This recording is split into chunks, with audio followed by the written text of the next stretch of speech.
আমরা মরে গেলে পচে গলে হাড় হয়ে যাব, কিয়ামতের মাঠে আল্লাহ তুলতে পারবে না। খবরদার কোনোদিন ভাবিস না। সূরা কিয়ামত 4-5 নম্বর আয়াত 29 পারা আল্লাহ বলছেন, হে মানব জাতি, হে মানব জাতি, তোরা কি মনে করেছিস আমরা মরে গেলে পচে গলে হাড় হয়ে যাব, কিয়ামতের মাঠে আল্লাহ তুলতে পারবে না? খবরদার কোনোদিন ভাবিস না।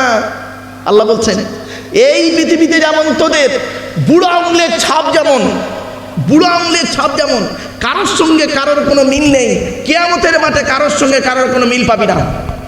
কি আশ্চর্য! কোরআনে নিয়ে আয়াত থেকে গবেষণা শুরু হলো। কে গবেষণা করতে শুনুন? কোনো মোল্লা মৌলভী সাহেব গবেষণা করে নেই। আমরা নিজেদের মধ্যে মারামারি করবো না, ওইসব করবো, গবেষণা করবো। চলো, থাইল্যান্ডে, কোথায় কোথায় কোথায়, থাইল্যান্ডে চ্যাং ম্যাং ইউনিভার্সিটি অ্যানাটমি বিভাগের প্রফেসর, বিখ্যাত পণ্ডিত বৈজ্ঞানিক, লোকটার নাম হলো কি শুনে নিন, তাথাগত তোজে-সান। উনি একজন খ্রিস্টান, হিন্দু নন, মুসলমান নন, খ্রিস্টান। উনি বললেন কোরআনে ভুল আছে। বললো কি ভুল? বললো কোরআনে লেখা আছে বুড়ো আঙুলের ছাপ নাকি কারোর সঙ্গে কারোর কোনো মিল নেই। আমি কোরআনের ভুল বের করে শুনবো। উনি করলেন কি, 1000 মানুষের বুড়ো আঙুলের ছাপ নিলেন, 1 বছর ধরে গবেষণা করে দেখছে কার সঙ্গে কার মিল আছে। 1 বছর ধরে 1000 মানুষের বুড়ো আঙুলের ছাপ নিয়ে গবেষণা করেছে, কার সঙ্গে কার মিল আছে।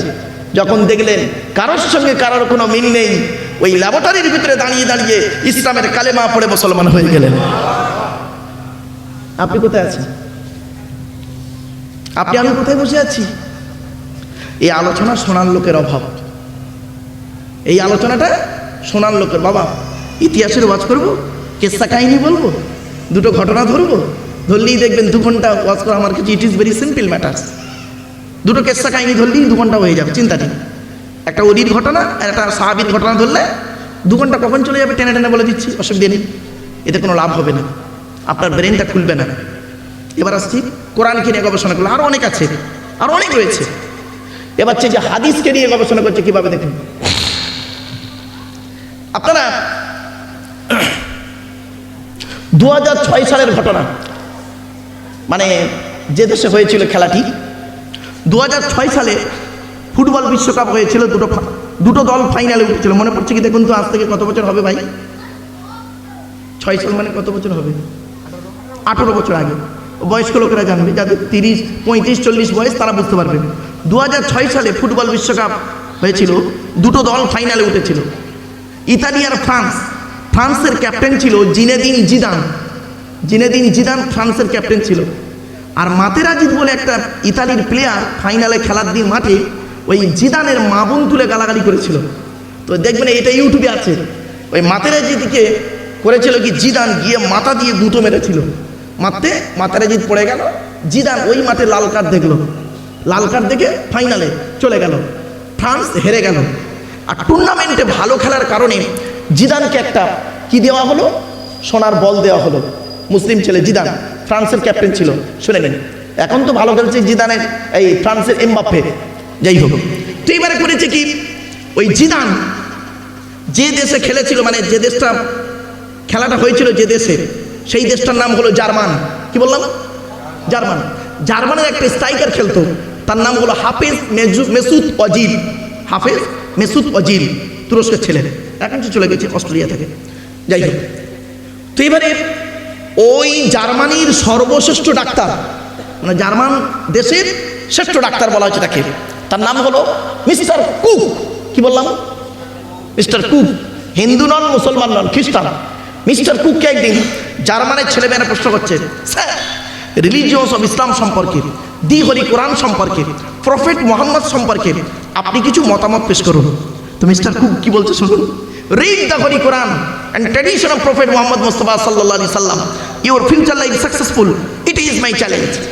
ওরে জার্মানের ছেলেমেয়েরা, তোরা যদি ভবিষ্যৎ জীবনটাকে উন্নতির চরম শিখরে পৌঁছাতে যাস, তাহলে তোরা কি করবি? এই পৃথিবীতে একজন নবী এসেছিল, তার নাম হলো মুহাম্মদ সাল্লাল্লাহু আলাইহি ওয়াসাল্লাম। সেই মুহাম্মদ সাল্লাল্লাহু আলাইহি ওয়াসাল্লামের উপরে এসেছিল কোরআন, সেই কোরআনটাকে তোরা ভালো করে পড়বি। একজন খ্রিস্টান হয়ে বলছে, কোরআনটাকে ভালো করে পড়বি, গবেষণা করবি, আর মুহাম্মদ সাল্লাল্লাহু আলাইহি ওয়াসাল্লামের হাদিসগুলো নিয়ে গবেষণা করবি। আমি মিস্টার কুক তোদের চ্যালেঞ্জ দিয়ে বলে যাচ্ছি, ভবিষ্যৎ জীবনটা উন্নতির চরম শিখরে পৌঁছে যাবে।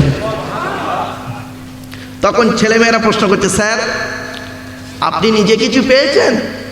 আপনি যে পড়তে বলছেন, আপনি নিজে কিছু পেয়েছেন? তো বলছে, হ্যাঁ পেয়েছি। বলে, কি পেয়েছেন স্যার একটু বলুন না। বলবো? মিস্টার কুক বলছেন, আমি একদিন রাস্তা দিয়ে যাচ্ছিলাম, যেতে যেতে মুহাম্মদ সাল্লাল্লাহু একটা বাণী শুনতে পেলাম। মুহাম্মদ সাল্লাল্লাহু বলেছেন, কুকুর যে পাত্রে মুখ দেয় ওই পাত্রটাকে তোমরা 7 বার মাটি দিয়ে ধৌত করো। কবার? 7 বার। এটা সহিহ হাদিস, নবীর কথা। উনি বলছেন, আমি চিন্তা করলাম মুহাম্মদ সাল্লাল্লাহু কোনো কলেজ ইউনিভার্সিটিতেও পড়ে নাই, মুহাম্মদ সাল্লাল্লাহু কোনো ডাক্তার ছিলেন না মেডিসিনের, এই কথা বলেন কেমন করে? তো ওই হাদিসের ভুল বের করতে গিয়ে 16 বছরের পড়াশোনা, 20 বছরের গবেষণা, কত বছর হলো? বল 36টা বছর কাটিয়েছি ওই কথাটার ভুল বের করব বলে। অ্যামোনিয়াম ক্লোরাইড যাকে নিঃসদল বলা হয়, এটাকে নিয়ে গবেষণা করছিলাম। করতে করতে মাথায় চাপলো মুহাম্মাদের হাদিসের ভুল বের করতে হবে। একটা পাত্রে কুকুরের জীবাণু রাখলাম, 1 বার 2 বার 3 বার 4 বার 5 বার মাটি দিয়ে ধৌত করলাম। করার পরে ল্যাবরেটরিতে দিয়েছি, দেখছি ওই পাত্র থেকে কুকুরের জীবাণুটা যায় নাই। 7ম বারে যখন ধৌত করেছি, করার পরে ল্যাবরেটরিতে যখন দিয়েছি, দেখছি ওই পাত্র থেকে জনমের মতো কুকুরের জীবাণুটা চলে গিয়েছে। সঙ্গে সঙ্গে ল্যাবরেটরির ভিতরে দাঁড়িয়ে বলছে, oh my God, first scientific in the world, prophet Muhammad Mustafa সাল্লাল্লাহু আলাইহি সাল্লাম। পৃথিবীর প্রথম বৈজ্ঞানিক যদি থাকতে হয় হযরত মুহাম্মদই আছে। আর আপনি কি করলেন? এবারে ছেলের মেয়েরা বলছে, স্যার আপনি ওই একটা জিনিস দেখে মুহাম্মাদের প্রেমে পড়ে গেলেন? বলছে, না। তখন থেকে আমার চোখটা খুলে গেল। এবার মুহাম্মদ সাল্লাল্লাহু আলাইহি ওয়াসাল্লামের একটা কথা আমি গবেষণা শুরু করলাম। বলছে, কিরকম বলুন? বলছে, আর একটা বলছি, শোনেন। মুহাম্মদ সাল্লাল্লাহু আলাইহি ওয়াসাল্লাম বলেছেন, আল্লাহ রাসূল বলেছেন, জ্বর হলো নরকের আগুন। জ্বর বাবা, গায়ে যে জ্বর হয়, বুঝতে পারছেন আমার ভাষা? জ্বর হলো নরকের আগুন। নরকের আগুনকে ঠান্ডা করার জন্য পানি বা পটি দিয়ে ঠান্ডা করো। কিছু বুঝতে পারছেন? মুহাম্মদ সাল্লাল্লাহু আলাইহি ওয়াসাল্লাম বলেছেন। উনি বলছেন, মুহাম্মদ সাল্লাল্লাহু আলাইহি ওয়াসাল্লাম তো কোনো মেডিসিনের ডাক্তার ছিল না, এমন কথা বলে কেমন করে? উনি গবেষণা শুরু করলেন। গবেষণা করে বলছেন, পিত্তজনিত যে জ্বর হয়, শুনে নিন, পিত্তজনিত যে জ্বর হয়, ওই জ্বরের একমাত্র ওষুধ হলো মাথায় পানি আর পটি। কেবলমাত্র ওই পানি আর পটি ছাড়া ওই জ্বর নামাতে পারবে না। গবেষণা করে বলার পরে উনি বলছেন, oh my God, first doctor in the world, prophet Muhammad Mustafa সাল্লাল্লাহু আলাইহি সাল্লাম। পৃথিবীর প্রথম ডাক্তার যদি থাকতে হয় হযরত মুহাম্মদই আছে। আপনি আমি কোথায় পড়ে আছি বাপ? সামান্য একটু নামাজ পড়ে, সামান্য 2টা কোরআনের আয়াত পড়ে আমরা নিজেকে অনেক কিছু ভাবি বাপ। মনে রাখবেন, বাড়ি থেকে ভাববেন, আরও অনেক কথা আছে। হিউম্যান বডি নিয়ে যদি আলোচনা করি না, মানুষের বডির সঙ্গে কোরআনের দলিল। চলুন আজকে আমার আলোচনার বিষয়বস্তু দেখি। তো আমার ছেলের একটা কাগজ দিয়ে, ওই সূরা কি বললাম ভাই? সূরা মুনাফিকুন বললাম না? তাই তো নাকি? দাঁড়াও বাবা, একটু দেখে নিন। হ্যাঁ, সূরাতুল মুনাফিকুনের তাফসীর নিয়ে একটু আলোচনা করা যাবে? জিজ্ঞাসা চিহ্ন। হ্যাঁ বাবা, যাবে। চলো আজকে সূরা মুনাফিকুনের আলোচনা হবে ইনশাল্লাহ। আগে কয়েকটা পরিচয় দিয়ে নিন। আচ্ছা, কোরআন কার বাণী? জোরে বলুন। আল্লাহর বাণী। তাহলে আল্লাহর পরিচয়টা আগে নিতে হবে, তাই তো? আমি আল্লাহর পরিচয় দেব, তারপরে আল্লাহর পরে স্থান হলো নবীদের পরিচয় দেব, তারপরে কোরআনের পরিচয় দেব। আচ্ছা, কোরআনটা পড়বে কারা? আমরা আমাদের পরিচয়টা দেব। তারপরে কোরআনের একটা সূরার পাঠ হলো, কোরআনের একটা পাঠ হলো সূরায়ে মুনাফিকুন। সূরায়ে মুনাফিকুনের তাফসিরে ঢুকে যাব। ক্লিয়ার? অসুবিধা হবে না? বুঝতে পারছেন না বাবা? চলুন আসছি, আল্লাহর পরিচয়টা দিই। আল্লাহর পরিচয় হলো, এই টোটাল কোরআনে আছে কটা জানেন? 4টে। কটা? আমার সাথে কথা বলুন না একটু। টোটাল কোরআনে আছে আল্লাহর পরিচয় 4টে। আল্লাহর পরে স্থান হলো নবীদের। নট অনলি নবীদের পরিচয় হলো 3টে। কটা? এগুলো মনে রাখুন, 3টে। আমাদের পরিচয় হলো টোটাল কোরআনে মাত্র 2টো। তাহলে আজকে যদি আমি আল্লাহর পরিচয় 4টে বোঝাতে পারি, নবীদের পরিচয় 3টে যদি বোঝাতে পারি, আর আমাদের পরিচয় 2টো, এই কটা জিনিস যদি বোঝাতে পারি, তাহলে আজকে জলসা দেওয়াটাও সার্থক, আর এখানে বসাটাও সার্থক। ঠিক না? ঠিক। চলো, একটা পাঠ হলো, একটা সূরা মুনাফিকুন হলো একটা পাঠ।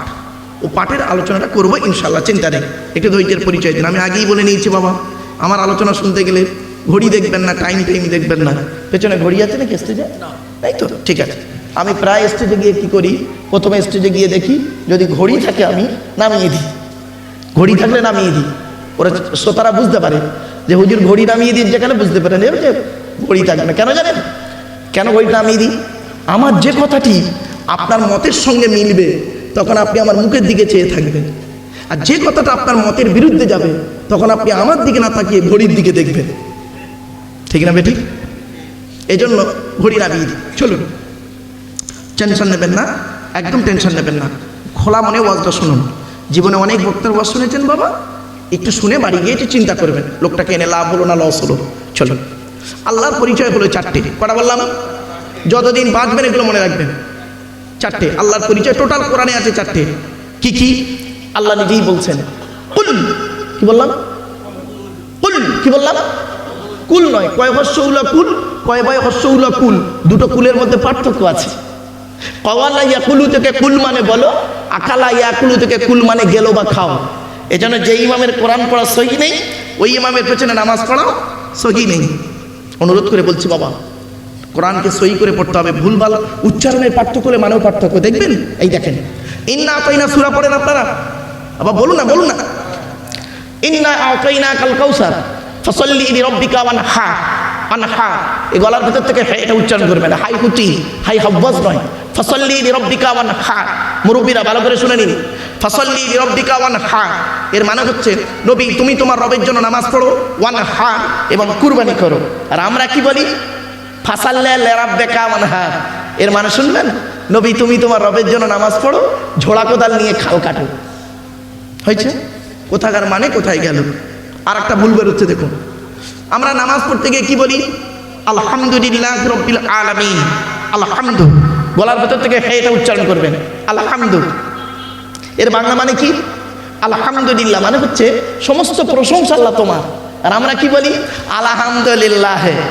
এর বাংলা মানে শুনবেন, সমস্ত ছেঁড়া জামা কাপড় আল্লাহ তোমার। হয়েছে? হয়েছে বাবা? চলুন, আর একটা ভুল বেরোচ্ছে। আচ্ছা, রমজান মাসে ভোরের বেলা যে খাবারটা খান তাকে আপনারা কি বলেন? জোরে বলুন। শব্দটা সেহরি, শব্দটা সেহরি নয়, শব্দটা হলো সাহারি। কি বললাম? সাহারি। দন্তেশয় একার নয়, দন্তেশয় আকার।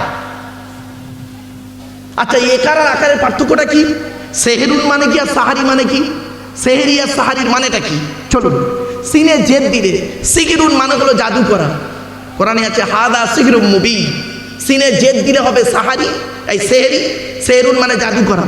আর সিনে জবর দিলে সাহারুন শব্দের অর্থ হলো রাতের শেষ অংশের খাবারকে আরবিতে সাহারি বলে। তাহলে শব্দটা কি হবে? সেহেরি না সাহারি? তাহলে ভুলটা ভাঙলো না কেন? বাড়ি থেকে ভাববেন। চলুন, আর একটা বলছি।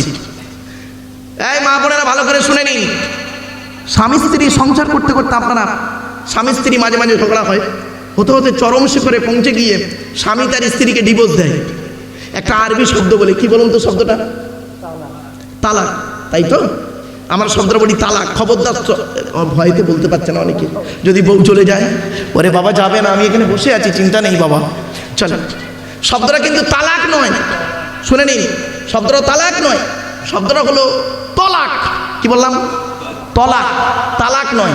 আচ্ছা, তলাক আর তালাকের পার্থক্যটা কি, মানেটা কি? চলুন দেখে নিন। ওর আরবি উচ্চারণ হলো তোয়েল আমালিফ কফ, বাংলা উচ্চারণ হলো তয়বায় লয়কার ক। তলাক মানে পৃথক দেওয়া, ছেড়ে দেওয়া, ডিভোর্স দেওয়া। আর তেল আমালিফ কফ, তয়াকার লয়াকার ক। তালাক মানে জুড়ে যাওয়া, মিলিত হওয়া, একত্রিত হওয়া, জমা হওয়া। আমরা তলাক না বলি, সব তালাক বলি। হয়েছে? চলুন, এই কোরআনে, টোটাল কোরআনে আছে তলাক শব্দ বহু জায়গায়, তালাক শব্দটা কোরআনের মাত্র এক জায়গায় আছে। এই টোটাল কোরআনে এক জায়গায় আছে তালাক শব্দ। কোথায় আছে? 24 নম্বর পারা, 7 নম্বর পৃষ্ঠা, 14 নম্বর লাইন, সূরার নাম সূরা মুমিন, আয়াত নম্বর 15। আল্লাহ নিজেই বলছে, এটা কি হেফজে কোরআন শরীফ? ও নাজেরা, তাহলে এর পৃষ্ঠা পারা বোঝা যাবে না। তবে দেখি আল্লাহ পাক কোরআনে বলছেন, বাবা আমার কথা নয়, কোরআনের কথা। কোরআন যেহেতু পড়তে বসেছেন, কোরআনের তাফসীর শুনতে বসেছেন, একটু ভালো করে না বুঝলে বেকার হয়ে যাবে বাপ। বাস্তবটাই বলে গেলাম আপনাদেরকে। কোরআনে আল্লাহ পাক বলছেন, আমি বলি নাই, আল্লাহ পাক বলছেন লিউনজিরা ইয়াউমাত তালাক, লিউনজিরা ইয়াউমাত তালাক কোরআনে আছে গো বাবা। এই দেখেন মহাসাহেব, দেখেন তো ভাই, তেল আমালি ক এই একটা জায়গায় আছে, আর কোনো জায়গায় তলাক তালাক নেই, একটা জায়গায় 15 নম্বর আয়াত। আমার বাপেরা বাড়ি থেকে ভাববেন, এই জন্য উচ্চারণের পার্থক্য হলে মানেও পার্থক্য। ইংরেজিতে অনেক শব্দ আছে, meet MEET meat MEAT meet, দুটোই মিট। একটা মিট মানে মাংস, একটা মিট মানে সাক্ষাৎ করা। কিছু মনে পড়ছে? বাংলাতে অনেক শব্দ আছে, জ্বালা, বর্গিন জয় একাল একা জ্বালা, বর্গিন জয় বা একাল একা জ্বালা, দুটোই জ্বালা। একটা যন্ত্রণা জ্বালা, একটা পানির জ্বালা হয়েছে।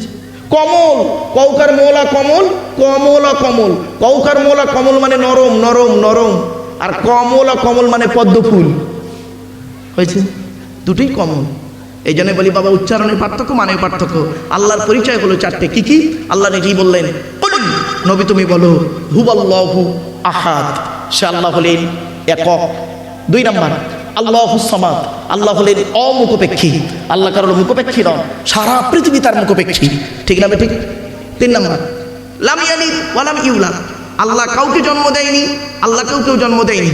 4 number, it is very very important, কি? ওয়ালাম ইয়াকুল লাহু কুফুয়ান আহাদ, আল্লাহর সমকক্ষ কেহই নেই। কি বললাম বাবা? কেহই নেই, কেউ নয় নয়, আমার ভাষাটা ফলো করুন, আল্লাহর সমকক্ষ কেহই নেই। আচ্ছা এরকম ভাবে বললাম কেন? খুলে একটু একটা উদাহরণ দিয়ে দিচ্ছি, দিদি সহজে বুঝতে পারবেন। একটা ছেলে একটা মেয়েকে বলল, আমি তোমাকে ভালোবাসি। একটা ছেলে একটা মেয়েকে বলল, আর একটা ছেলে আর একটা মেয়েকে বলল, আমি তোমাকেই ভালোবাসি।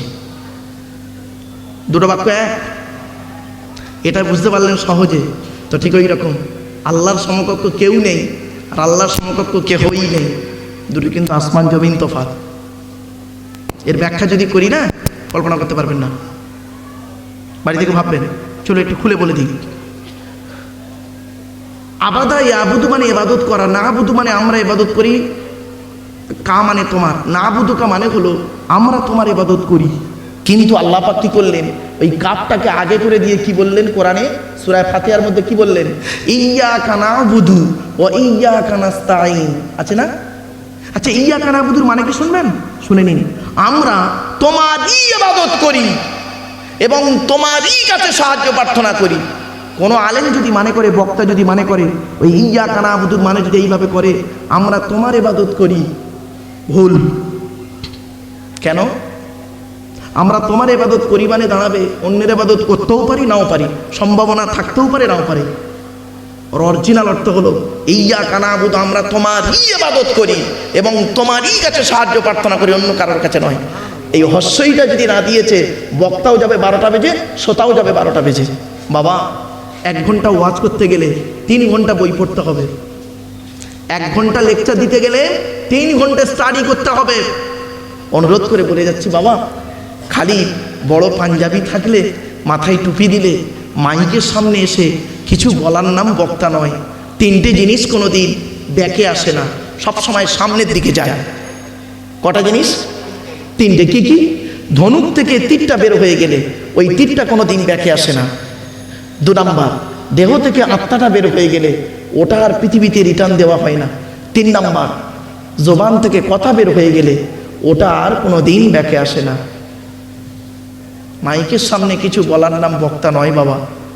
ছোট্ট একটা উদাহরণ দিচ্ছি বোঝার জন্য। প্রাইমারি স্কুলে যিনি চাকরি করেন তিনি সরকারি চাকরি করেন, আর ক্যালকাটা ইউনিভার্সিটিতে যিনি লেকচার দেন, লেকচারার, তিনিও সরকারি চাকরি করেন।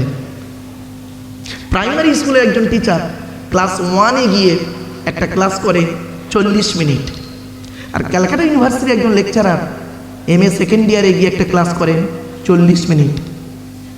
এর মাইনে 30,000, ওর মাইনে 1.5 লাখ টাকা। পার্থক্য কি জানেন? আসমান আর জমিন তফাৎ।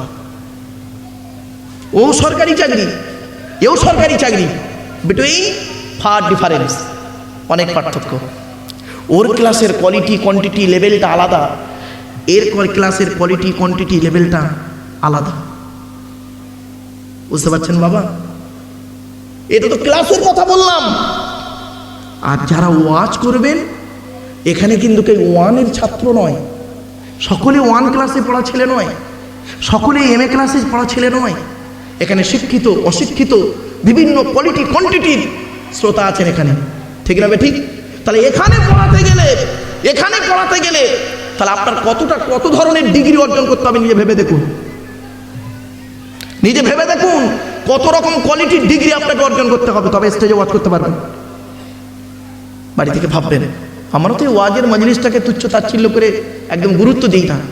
অন্যান্য ধর্মের মানুষরা বলে যে ইসলাম ধর্মে এই যে ওয়াজের পন্থাটা আছে এটা মারাত্মক জিনিস, এই লেকচার জিনিসটা না অন্য ধর্মে নেই, এই ধর্মে আছে। আর সনাতন ধর্মে আছে বাবা। আমি 5টা ধর্মগ্রন্থের ছাত্র, তওরাতের একজন ছাত্র, আমি ছাত্র। তওরাত কত পারা জানেন? আরে সেদিন একজন তওরাতের কিছু তথ্য তুলে দিয়েছি, এক বক্তা লেখাপড়া নেই তো দেখি বলছে উনি একজন ইহুদি মওলানা। এই সব আমারে বলে উনি ইহুদি মওলানা, লাউ ঢালা। কি আশ্চর্য বলুন তো। আরে ভাই তওরাত পড়তে বাধা কি? তুই পড়তে পারিস তো হিংসা কেন? এ তো খারাপ জিনিস। আমি ইনজিলের একজন ছাত্র, বাইবেলের জবুরের একজন ছাত্র, এবং শ্রীমতী ভগবত গীতারও একজন ছাত্র, কোরআনের একজন ছাত্র। ধর্মগ্রন্থ পড়তে তো কোনো বাধা নেই, আছে। আপনারা কি জানেন এই কোরআনে এমন একটা সূরা আছে, তওরাতে সেই সূরাটা নাজিল হয়েছে, মুসা নবীর উপরে নাজিল হয়েছে, ইব্রাহিম নবীর উপরে নাজিল হয়েছে, আদম নবীর উপরে নাজিল হয়েছে, সেই সূরাটা মুহাম্মদ সাল্লাল্লাহু আলাইহি ওয়াসাল্লামের উপরে নাজিল হয়েছে।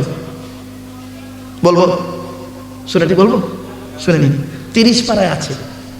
আমি যে তাফসিরটা লিখছি তাফসিরটার নাম হলো তাফসির আবু বকর সিদ্দিক। যেদিন বাবা ওই তাফসির আপনাদের হাতে এসে পৌঁছাবে সেদিন হয়তো আমি আর এই পৃথিবীতে থাকবো না, অন্ধকার নীরব নগরে চলে যাব। যাওয়ার আগে যে কদিন আল্লাহ বাঁচিয়ে রাখে অন্তত কিছু জিনিস শিখে যান, জেনে যান, বুঝে যান, প্র্যাকটিক্যাল করে যান। শুনে নিন, সূরাটির নাম বলছি সূরা আ'লা, সাব্বিহ ইসমা রাব্বিকাল আ'লা আল্লাযী খালাকা ফাসাওয়া।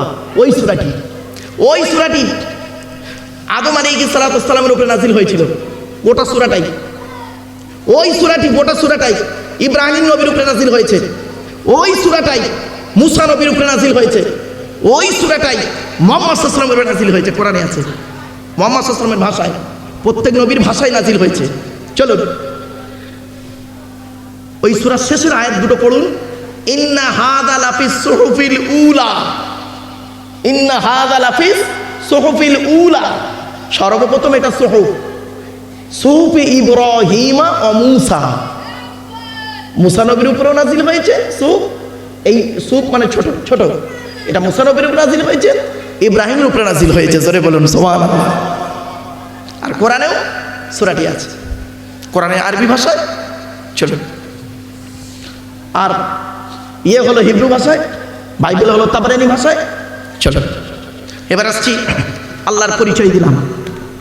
এবার আল্লাহর কথা আর ঘর। আল্লাহর ঘরের নাম কি বলেন? কথা নেই, বলুন না, কথা বলুন না, শুনে নিন বাবা, রাগ করবেন না কেউ। মসজিদ কমিটি যাকে তাকে করবেন না, মসজিদ কমিটি যাকে তাকে করবেন না। কোরআনে আছে মসজিদ কমিটি কে হবে, বলবো?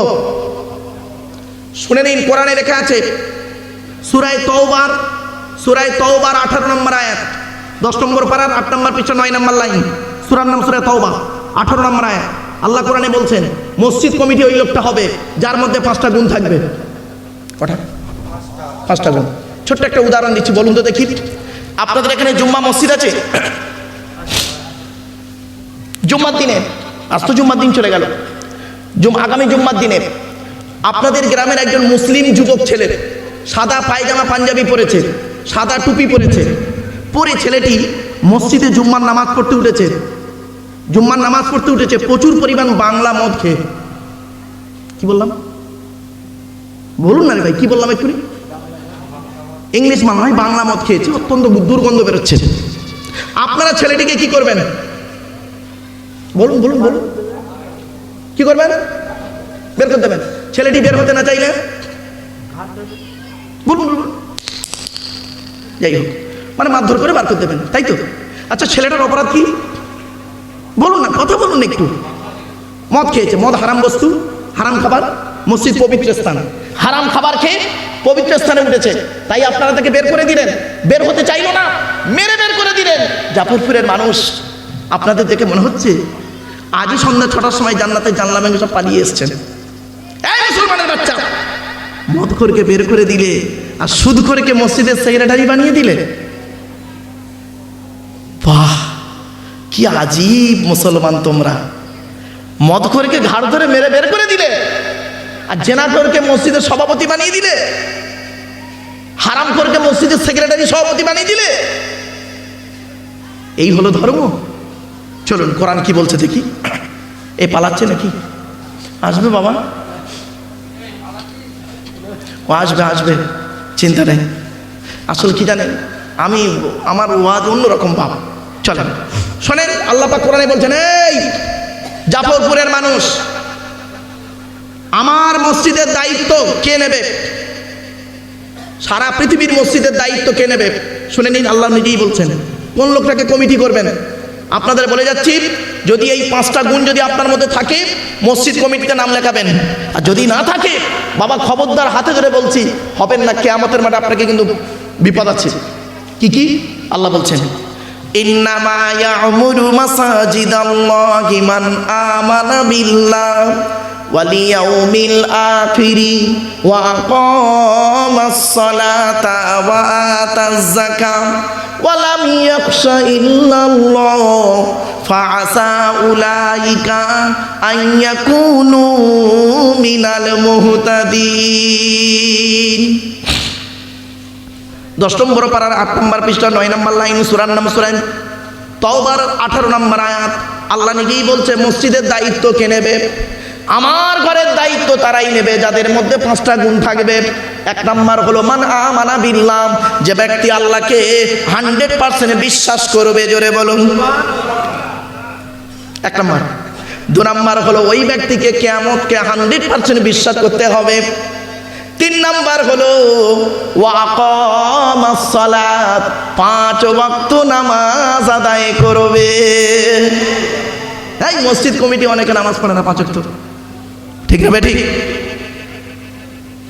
4 নম্বর হলো ওয়া আতাজ যাকাত, তার উপরে যদি যাকাত ফরজ হয় আদায় করতে হবে, যাকাত আদায় করতে হবে। যদি ফরজ হয়, গরিব হলে আদায় করতে হবে না। ও বাবা, কত মসজিদের ক্যাশিয়ার হিসেব চাইলে খালি পালাচ্ছে। 20 বছর মসজিদের কোনো হিসাব দেওয়ার নাম নেই, হিসেব চাইলেই পালাচ্ছে। মসজিদের নামে চাঁদা তুলে, মাদ্রাসা মসজিদের নামে চাঁদা তুলে বাবা কত ব্যক্তি গাড়ি বাড়ি বিল্ডিং করে নিল। এই জন্য অনুরোধ করে বলে যাচ্ছি, আল্লাহর ঘরের সঙ্গে কোনোদিন এই কাজ করতে যেও না বাবা। আফসোস, মাদ্রাসা মসজিদের নামে চাঁদা তুলে বহু মানুষ গাড়ি বাড়ি বিল্ডিং করে নিয়েছে। বাস্তব বলে যাচ্ছি বাবা, শুনে রেখে দিন, কি যে শাস্তি হবে তাদের আল্লাহ একমাত্র জেনেই জানেন। চলো তাহলে কটা হলো বাবা? না ভুলে গেলেন? 4টে। 5 নম্বর হলো মসজিদ কমিটি ওই লোকটা হবে ওয়ালাম ইয়াখশা ইল্লাল্লাহ, আল্লাহ ছাড়া কাউকে ভয় করবে না, ওই লোকটা মসজিদ কমিটি হবে। এই 5টা গুণ যার মধ্যে থাকবে, ওই লোকটা মসজিদ কমিটিতে হওয়ার যোগ্য ব্যক্তি, নইলে অযোগ্য অপদার্থ। আমি বলিনি, কোরআন বলছে, আমাকে ভুল বুঝবেন না। আমি একটা ট্রান্সলেটারের কাজ করছি আজকের এখানে, আরবিটাকে বাংলা মানে করে আপনাদের বোঝাচ্ছি। আর একটা কথা আপনাদের বলি, মসজিদে যিনি নামাজ পড়ান তাকে আপনারা কি বলেন? ইমাম। আপনাদের বাস্তব কথাই বলে যাচ্ছি, মসজিদে নামাজ আল্লাহর দরবারে কবুল করাতে গেলে মসজিদের ইমাম সাহেবের, প্রত্যেকটা মসজিদের ইমামের মাইনে বেশি করে দেবেন। ইমামের মাইনে বেশি করে দেবেন। যে মসজিদে ইমামের মাইনে কম, যে মসজিদে ইমামের মাইনে কম, ওই মসজিদের মুসল্লিদের নামাজ আল্লাহর দরবারে কবুল হওয়া মুশকিল আছে। যদি বললেন ফতোয়া, এই ফতোয়া দেওয়ার আগে 10 বার ভাববি। আমি আব্দুল্লাহিল মারুফ 19 বছর ইমামতি করেছি, 19 বছর ইমামতি করেছি। ফতোয়া আমাকে দেখাতে যাসনি। 19 বছর ইমামতি করেছি, 400 টাকা মাইনে। 19 বছর 400 টাকা মাইনে ইমামতি করেছি। এমন একটা জায়গায় ইমামতি করেছি, সেই জায়গার নামটা শুনলে আপনাদের ভক্তি চটে যাবে। আর শুনে লাভ নেই বাবা, জায়গাটার নাম শুনবে না, তবে জেলার থানাটা বলছি, জেলার থানাটা বলছি। থানার নাম জাঙ্গিপাড়া, জেলার নাম হুগলি। হুগলি জেলার জাঙ্গিপাড়া থানা, গ্রামের নামটা আর বললাম না, আপনাদের ভক্তি শ্রদ্ধা সব চটে যাবে বাবা, যেটা আছে যেখানে সেখানেই থাক। 19 বছর আমি ইমামতি করেছি, 400 টাকা মাইনে, বুঝলেন? বাস্তব কথা বলছি। আর এই 19 বছর ইমামতির জীবনে আমার 3টে লোক ছিল, 3টে লোককে আমি পেয়েছি। 2টো কবরে গেছে, 2টো কবরে ঢুকেছে, একটা মাল বেঁচে আছে, একটা মাল বেঁচে আছে। আমি মাঝে মাঝে ফোন করে জিজ্ঞাসা করি, আরে মালটা মরেছে না বেঁচে আছে? বলছে না মরে না, আমি যেদিন মরবে সেদিন খবর দিবি, আমি যাবো, জানা যায়। এই 19 বছর ইমামতিতে বাবা, এই কোরআন সামনে 19 বছর ইমামতিতে আমার এই 3টে লোক এত জ্বালিয়েছে যা আমি কোরআনের সামনে অন ক্যামেরায় বলতে বাধ্য হচ্ছি। 19 বছর ইমামতিতে 3টে লোক এত জ্বালিয়েছে, 2টো কবরে ঢুকেছে আর একটা বেঁচে আছে। দুনিয়াতেও ছাড়বো না ওদের, কিয়ামতের মাঠেও ছাড়বো না, এত আমাকে অত্যাচার করেছে এই 19 বছর ইমামতিতে, বুঝলেন? এরকম মসজিদ দেখবেন, প্রায় মসজিদে আছে 2-1টা বুড়ো লোক থাকে, সব জানতা গামচাওয়ালা, কিচ্ছু জানে না, বড় বড় ফতোয়া দেবে, সব জানতা গামচাওয়ালা 2-1টা থাকে, দেখবেন প্রায় মসজিদে আছে। কিরকম জানেন? বুড়ো লোক কি করবে, কোনো কাজ নেই, তো কোনো কাজ নেই, বুড়ো লোক কোরআনও পড়তে পারে না, কোরআন পড়তে পারে না, নামাজও ঠিক মতো পড়তে পারে না, খালি ইমামের ভুল ধরবে। মসজিদে এসে ইমামের গোজা মারতে চায়, ইমাম সাহেব পাকা ঘরে নেই কেন? এই কারেন্ট নেই, পাকা ঘরে নেই, ইমামের দোষ, ঠিক না বেটি? বাস্তব কথা, একদম বাস্তব কথা বলছি গো বাবা, খবরদার নয়। একটা গেল, তাহলে ইমাম হলো, কমিটি হলো, মুসল্লি হলো। এবার একটা কথা বলছি, যেটা আজান দেয় ওটারে কি বলে? বলুন বলুন বলুন। মুয়াজ্জিন। পশ্চিম বাংলায়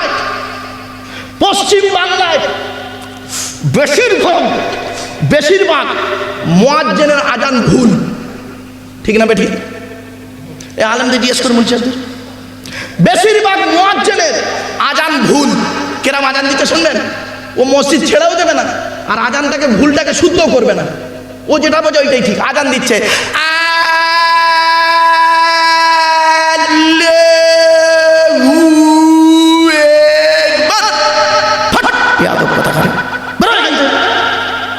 অভদ্র কথা করে, তোর আজানটা অশুদ্ধ, তুই ঠিক করে না ইমামের কাছে, তাও করবে না, ও যেটা বোঝে ওটাই ঠিক, বুঝতে পারছেন না? একামত দিচ্ছে, একামত, হিয়া আলা সালা, হিয়া আলা সালা, হিয়া আলাল ফালা, হিয়া আলাল ফালা, কাকা মাতি সালা, কাকা মাতি সালা, বিয়াদব কথা বল, বলো এখান থেকে, আরাম খোর কথা করে এখান থেকে। খুব ভালো আজান, অসুবিধা হচ্ছে না বাবা? খুব খারাপ লাগছে না বাবা? অতি বাস্তব কথা বললাম বাবা, আমারে ভুল বুঝবেন না, অতি বাস্তব। চলুন আল্লাহর ঘর থেকে এবার বেরিয়ে পড়ি, আল্লাহর ঘরে আর থাকা যাবে না, এবার বেরিয়ে পড়ি, চলো। এবার আসছি, আল্লাহর পরিচয় দিয়েছি, আল্লাহর ঘরের পরিচয় দিয়েছি, এবার আসছি আল্লাহর কথা হলো কোরআন, তাই তো নাকি? কোরআনের পরিচয়টা দিই। কোরআনের পরিচয় কি? কোরআন আল্লাহর তরফ থেকে জিবরাইলের মাধ্যমে হযরত মুহাম্মদ সাল্লাল্লাহু আলাইহি ওয়াসাল্লামের উপরে আরবের মক্কা নগরের নিকটবর্তী একটি গুহা, গুহাটির নাম হলো হেরা। হেরা নামক গুহাতে 610 খ্রিস্টাব্দে 1 ফেব্রুয়ারি সোমবার, কত বললাম? 610 খ্রিস্টাব্দে, মনে রাখবেন এগুলো, এগুলো তো আলোচনাই হয় না এসব। 610 খ্রিস্টাব্দে 1 ফেব্রুয়ারি সোমবার। আজকের তারিখটা কত আছে বাবা? 10ই জানুয়ারি কত খ্রিস্টাব্দ? 2025 খ্রিস্টাব্দ। আজ থেকে মাইনাস প্লাস করবেন বাড়িতে গিয়ে। কোরআন নাজিল হয়েছে 610 খ্রিস্টাব্দের 1 ফেব্রুয়ারি সোমবার, আর আজকের তারিখ হলো 10ই জানুয়ারি 2025 খ্রিস্টাব্দ শুক্রবার। মাইনাস প্লাস করবেন, করলেই কতদিন আগে কোরআন নাজিল হয়েছে পেয়ে যাবেন। চলো, 610 খ্রিস্টাব্দে 1 ফেব্রুয়ারি সোমবার কোরআনের প্রথম আয়াত নাজিল হলো, ইকরা, রিড, পড়ো পড়ো পড়ো। আর মুসলমানদের প্রথম বাক্য এখন কি জানেন? গেল গেল গেল, পেট শান্তি, দুনিয়া শান্তি। রাগ করবেন না, অনেক মুসলমানের বাড়িতে গিয়ে দেখবেন সামসেটগুলোতে বড় বড় কেতাব কেনা আছে, ছেলে আমার মাস্টার, ডাক্তার, ইঞ্জিনিয়ার, বড় আলেম, হাফেজ হবে। আর অনেক মুসলমানের বাড়িতে গিয়ে দেখবেন সামসেটগুলোতে বিশাল বড় বড় তরকারির হাঁড়ি আছে, মাল বগরা ঈদে বেরোবে, ঠিক না বেটি?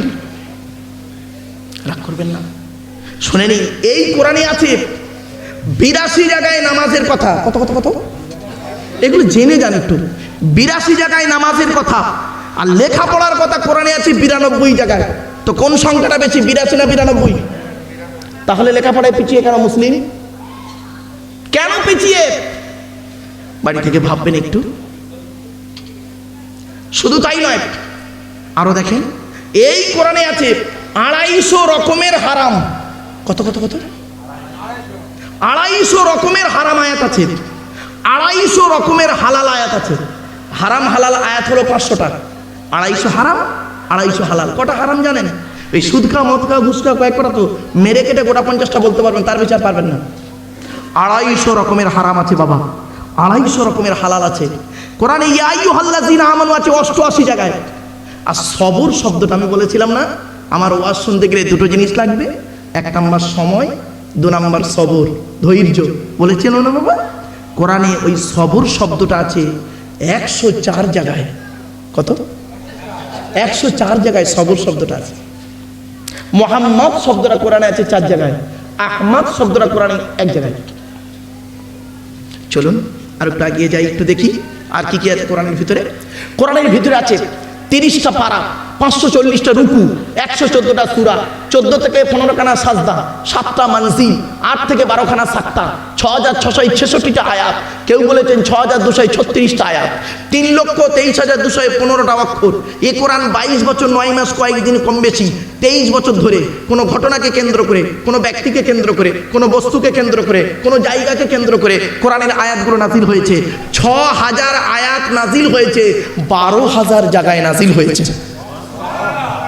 কটা জায়গার নাম জানেন আপনি? শুধু মক্কা আর মদিনাই তো জানেন, মক্কা আর মদিনাই জানেন। ওই লেখা আছে সূরার প্রথমে সূরাতুল মুনাফিকিন, সূরাতুল মুনাফিকুন লেখা আছে, ব্যাস। মাদিনিয়া ওই মদিনায় নাজিল হয়েছে, ওইটুকুই জানলেন। বাপেরা 12,000 জায়গায় নাজিল হয়েছে এই 6000 আয়াত। এই কোরআনে বিজ্ঞান ভিত্তিক আয়াত হলো 1000-এরও বেশি। জোরে বলুন সুবহানাল্লাহ। কটা জানেন আপনারা? কটা জানেন আপনারা? এই তো দুটো বললাম, দুটো তথ্য দিলাম আপনাদের, নাকি? বিজ্ঞানের কথা দুটো বলেছি তো, নাকি? ওই ফিঙ্গারপ্রিন্ট আর চোখের রেটিনা, এই দুটো বলেছি সবে। 1000-এরও বেশি আয়াত হলো বিজ্ঞান ভিত্তিক। এই জন্য আমি বলি, প্রত্যেক জায়গায় বলি, আমার যত ছাত্র আছে, যারা কলেজের প্রফেসর হয়ে গেছে, অনেকে স্কুলের টিচার হয়েছে, অনেক বহু ছাত্র আসছে কিন্তু পড়াইনি তো আমি বাবা, তাদেরকে বলি বাবা কোনো ঝামেলায় না গিয়ে বাপ তুমি মানুষকে কোরআনের আলোচনা করো, হাদিসের আলোচনা করো, দেখবে মানুষ ইনশাল্লাহ পরিবর্তন হবে। ঠিক না বেঠিক? এই জন্য আপনাদের বলে যাচ্ছি বাবা, কোরআন পিপাসু হন, কোরআনের দিকে ফিরে আসুন। কোরআন কি বলছে একটু শুনুন, হাদিস কি বলছে একটু জানুন, প্র্যাকটিক্যাল করুন, দেখবেন আপনার কোনো সমস্যাই থাকবে না। সকল সমস্যার সমাধান দেবার কিতাবের নাম হলো কোরআন। জোরে বলুন। অ্যাকর্ডিং টু ইসলামিক ল, বাবা দুটো ল নিয়েও তো পড়াশোনা করেছি, according to Islamic law, according to Indian law. According to Islamic law আইনের কিতাব, ভারতীয় সংবিধানের ধারা আছে না বাবা? আমরা বলি না 144 ধারা, 302 ধারা আছে না বাবা? বলুন না, একটু কথা বলুন আমার সঙ্গে। কোরআনেও এরকম ধারা আছে, কোরআনের ধারা আছে, আমরা তো সব জানি না। এই জন্য আপনাদের বলি কোরআনকে নিয়ে একটু পড়াশোনা করুন। সারা বিশ্ব কোরআনকে নিয়ে পড়ছে, আপনি কেন পিছিয়ে আছেন কোরআন থেকে? আপনি কেন পিছিয়ে আছেন কোরআন থেকে? সবই রয়েছে এর ভিতরে। ভৌত বিজ্ঞান নেবেন, কোরআনে আছে, কোরআনে আছে। জীবন বিজ্ঞান নেবেন, কোরআনে আছে। জিওগ্রাফি নেবেন, স্ট্র্যাটোস্ফিয়ার, এক্সোস্ফিয়ার, আয়নোস্ফিয়ার, কোটা নেবেন কোরআনে। কোরআন ও বিজ্ঞানের আলোচনা যদি করি কল্পনা করতে পারবেন না, কল্পনা করতে পারবেন না। কি আশ্চর্য কোরআন এমন এক কিতাব। চলুন, আজকে আমাদের আলোচনার বিষয় তো ওটা নয়, আজকে সূরা মুনাফিকুনের আলোচনা, তাই তো বাবা? ছেলেরা যেহেতু শখ করেছে ওটার আলোচনা করব, একটু ধৈর্যের পরিচয় দিন। চলুন, কোরআনের সংক্ষিপ্ত পরিচয় দিলাম, এবার আসছি কোরআন যার উপরে নাজিল হয়েছে তার নাম কি? বলুন বলুন, এর কথা বলুন। মুহাম্মদ মুস্তাফা সাল্লাল্লাহু আলাইহি সাল্লাম, তাই তো নাকি? আচ্ছা চলো মুহাম্মদ সাল্লাল্লাহু আলাইহি সাল্লামের পরিচয়টা জেনে নিই, তাহলে তো ক্লিয়ার হবে, ক্লিয়ার হয়ে যাবে। কোরআন আল্লাহর বাণী, আল্লাহর পরিচয় দিয়েছি, আল্লাহর ঘরের পরিচয় দিয়েছি মসজিদ। এবার আসছি আল্লাহর কিতাবের পরিচয় দিয়েছি, এবার কিতাবটা যার উপরে নাজিল হয়েছে তার পরিচয়টা একটু জেনে নিন। আমার বাপেরা কি মুরব্বী কি বলছে? বাবা কিছু বলছেন? বাবা কিছু বলছো বাবা? হ্যাঁ, অসুবিধা হচ্ছে বাবা? আমার কথা বুঝতে পারছেন আপনি? ঠিক আছে, চলুন। আমাদের নবীর নাম হলো মুহাম্মদ সাল্লাল্লাহু আলাইহি ওয়াসাল্লাম, তাই তো? আচ্ছা, এখন মুহাম্মদ সাল্লাল্লাহু আলাইহি ওয়াসাল্লামের পরিচয়টা কি? আপনাদের শুনে কেমন লাগছে না? মুহাম্মদ সাল্লাল্লাহু আলাইহি ওয়াসাল্লামের পরিচয় দিচ্ছি, অসুবিধা হচ্ছে? আচ্ছা বলুন, মুহাম্মদ সাল্লাল্লাহু আলাইহি ওয়াসাল্লাম কোন বংশে জন্মগ্রহণ করেছেন? কুরাইশ। তাহলে এইটুকুই জানেন, মুহাম্মদ সাল্লাল্লাহু আলাইহি ওয়াসাল্লাম কুরাইশ বংশে জন্মগ্রহণ করেছেন। আমাদের নবী তিনি, বাপের নাম আব্দুল্লাহ, মায়ের নাম আমিনা, দুধমার নাম হালিমা, এইটুকুই জানেন। চলুন একটু দেখে নিন কুরাইশটা কে, কার নাম কুরাইশ, কার নাম কুরাইশ, কোথা থেকে কুরাইশটা এলো শুনে নিন। তবে সুবহানাল্লাহটা একটু জোরে বলতে হবে, পারবেন তো এবার? হ্যাঁ, চলুন। কোন বংশ বললেন? মুহাম্মাদের বাপের নাম আব্দুল্লাহ, আব্দুল্লাহর বাপের নাম আব্দুল মুত্তালিব, আব্দুল মুত্তালিবের বাপের নাম আব্দে মান্নাফ, আব্দে মান্নাফের বাপের নাম হাশেম, হাশেমের বাপের নাম কুসাই, কুসাইয়ের বাপের নাম কিলাব, কিলাবের বাপের নাম মুররা, মুরার বাপের নাম লুবাই, লুবাইয়ের বাপের নাম কাব, কাবের বাপের নাম গালিব, গালিবের বাপের নাম ফিগির, ফিগির থেকে কুরাইশ বংশ এসেছে। নবীর বাপের নাম আব্দুল্লাহ, মায়ের নাম আমিনা, দাদার নাম আব্দুল মুত্তালিব, দাদির নামটা কি? দাদির নাম হলো নেতিলা বিনতে খব্বাব ব্র্যাকেটে ফতেমা, কেউ বলেছেন সামিরা। নবীর নানার নাম হলো আব্দুল ওয়াহাব জুহুরি, নবীর নানির নাম হলো বারিনা বাবাররা, নবীর দুধমার নাম হলো হালিমা, নবীর দুধ বাপের নাম হলো হারেস, নবীর দুধ ভাইয়ের নাম আব্দুল্লাহ, নবীর বাপের নাম আব্দুল্লাহ, নবীর দুধ ভাইয়ের নাম আব্দুল্লাহ, দুটো জন এক করে ফেলবেন না। নবীর জন্ম 570 খ্রিস্টাব্দে, ইংরাজি কি মাস ছিল? 29শে আগস্ট। 570 খ্রিস্টাব্দের 29শে আগস্ট, আরবি মাস ছিল রবিউল আউয়াল মাস 12 তারিখ, মতান্তরী 9 তারিখ, সোমবার শোভেচ্ছা থেকে সময় আরবের মক্কা নগরী, কুরাইশ বংশে নবীর জন্ম। নবীর বাপেরা হলো 10 ভাই, নবীর মায়েরা হলো 19 বোন। নবীর 9টা চাচা, 18টা খালা, 6টা ফুফু, 7টা ছেলে মেয়ে। বাবা, শুধু নবীকে জানবেন, আল্লাহর পরিচয় জানবেন না, নবীর পরিচয় জানবেন না, কোরআনের পরিচয় জানবেন না। চলো, নবীর কটা চাচা বলেছি বাবা? 9টা চাচা। এবার নামগুলো শুনে নিন। বড় চাচার নাম হলো হারেস, কি বললাম? হারেস, জুবায়ের, মুকাইয়িম, ফাইদাক, জাইদাক, আবু লাহাব, হামজা, আব্বাস, আবু তালেব। নবীর বাপ হলো আব্দুল্লাহ। নবীর 7টা ছেলে মেয়ে, 3টে পুত্র সন্তান, 4টে কন্যা সন্তান। 3টে পুত্র সন্তানের নাম কি? বড় ছেলেটার নাম হলো কাসেম, কি বললাম? এই জন্য নবীর একটা নাম হলো আবুল কাসেম। আবু মানে পিতা, কাসেম হলো ছেলের নাম। আবুল কাসেম মানে কাসেমের বাপ, বুঝতে পারছেন? কাসেমের বাপ আবুল কাসেম নবীর একটা নাম। চলো, বড় ছেলেটার নাম হলো কাসেম, পরের ছেলেটার নাম হলো তাহির বা তৈয়েব, ছোট ছেলেটার নাম হলো ইব্রাহিম, যেটা মারিয়া কিপ্তিয়ার গর্ভে এসেছিলেন। 4টে কন্যা সন্তানের নাম কি? বড় মেয়েটার নাম জয়নাব, রোকাইয়া, উম্মে কুলসুম। ছোট মেয়েটার নাম হলো ফাতেমা, যার সঙ্গে নবীজি আলীর বিয়ে দিয়েছিলেন। আচ্ছা, আলীকে নবীজি জামাই করতে গেলেন কেন? আরবে কি কোনো ছেলের অভাব ছিল? আলী তো কোটিপতি নয়। হযরত আলী রাদিয়াল্লাহু তাআলা তো কোটিপতি ছিলেন না, গরিব ছিলেন, তাই তো নাকি বাবা? তো আলীকে জামাই করতে গেলেন কেন? নিশ্চয়ই কিছু রহস্য আছে। রহস্য মানে মারাত্মক আলোচনা, ওদিকে আর গেলাম না বাবা। ছোট্ট একটা কথা বলে দিই, মনে রাখবেন, আল্লাহ পাক আলীর জ্ঞান দিয়েছিলেন, ক্ষমতা দিয়েছিলেন, সব কিছু দিয়েছিলেন। তো আলীর 2টো গুণ বলছে আপনাদের, এখান থেকে আপনারা শিক্ষা নিয়ে নিন। আজ থেকে যাদের মেয়ে আছে, কন্যা সন্তান আছে, কোন ছেলেকে জামাই করবেন? যাকে তাকে জামাই করবেন না। যে ছেলের মধ্যে 2টো গুণ পাবেন, ওই ছেলেকে জামাই করবেন। আর কোন মেয়েকে বৌমা করবেন? খালি সাদা চামড়া দেখে ছুটবেন না। কোন মেয়েকে বৌমা করবেন? এই যুবক ছেলেরা শুনে নাও, ও যুবকরা এখন বিয়ে করেনি তো, এরা খুব জানার জন্য খুব আগ্রহ। যাই হোক বাবা, শুনে নাও, আমি একটু হাসির ছলে কথা বলি, কেন জানেন? একটু মাঝে মাঝে একটু হাসির ছলে কথা না বললে অনেক সময় অ্যাটেনশনটা নষ্ট হয়ে যায়, ঠিক না বেঠিক? কারণ আধুনিক বিজ্ঞানের যুগে না, এখন যদি গড়গড় করে আমি কোরআনের আয়াত যদি পড়তাম আর মানে করতাম, দেখতেন কয়েকটা লোক বসতো, বাকি সব পালাতো। আমি বুঝে নিয়েছি, অতএব আমাকে বিভিন্ন দিক থেকে আলোচনাটা করতে হচ্ছে। চলো, কোন মেয়েকে বৌমা করবেন? যে মেয়ের মধ্যে 6টা গুণ পাবেন। কটা? 6টা। এখান থেকে আজ শিখে নিন কোন ছেলেকে জামাই করবেন। আগে ছেলেদেরটা বলে দিই, কোন ছেলেকে জামাই করবেন যে ছেলের মধ্যে দুটো গুণ পাবেন। এক নাম্বার দেখবেন ছেলেটি সৎ ছেলে কিনা। কি বললাম? জোরে বলুন, কি বললাম? ছেলেটি সৎ ছেলে কিনা। সৎ, দন্তেশ্বর খণ্ডেক্ত সৎ। আচ্ছা সৎ কাকে বলে? কোন লোকটাকে সৎ বলে?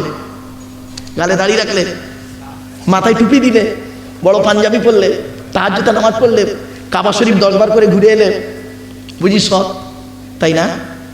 মাদ্রাসায় পড়ালে, মসজিদে ইমামতি করলে সৎ বুঝি না। নবীজি বলছে না, আমি বলিনি গো বাবা, আমারে ভুল বুঝবেন না। নবীকে জিজ্ঞাসা করা হলো, এই করছি, এই ওই কুকুরটাকে তাড়িয়ে দাও তো বাবা, তাড়িয়ে দাও, তাড়িয়ে দাও।